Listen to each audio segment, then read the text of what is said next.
Après, je suis comme mal placé de parler pour quelqu'un qu'on n'a pas encore enterré. Paix à son âme. Mais il faut apprendre à dire la vérité. Je n'ai jamais rencontré Dakumuda de toute ma vie. Je n'ai jamais parlé avec lui au téléphone.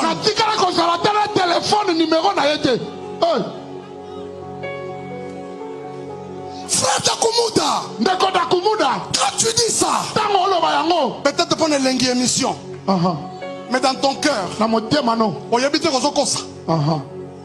Ibro setele yamana, kla yamana ndere babosa kayama. Mutakokota nanzela lipamboli na yo, na mbulo yo, mer rouge komemaye.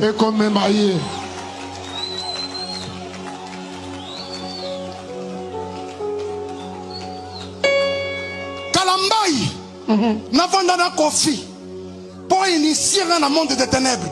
Jésus, est-ce que c'est vrai ça? C'était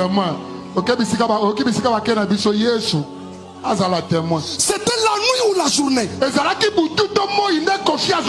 Jusqu'à me passer Dakumuda au téléphone. Ça s'est fait quand et quel jour? Papa Kofi peut répondre, papa. C'est Salamaki Olobi Kaka. Dommage, celui qu'on appelait Newman est parti, paix à son âme. Mais Kofi Olomide est vivant chez lui, demandez-lui. Kofi Olomide a la bombe, il a mon fleuri. D'abord, écoutez. Moi, Dieu ne m'a pas formé dans l'opulence. Frère, Kolanda Kalamba Yozotoni Sabastad Leote Kalamba Inebima ya Lobo.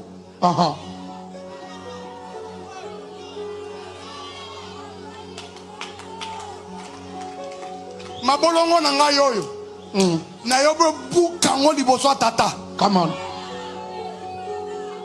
Keba na lelela yote.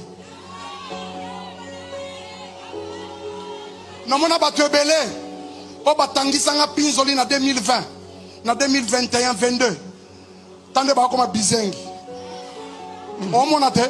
To mona. J'annonce encore. Mutu nyonso akota na zela lipamboli na yo. Ali apau.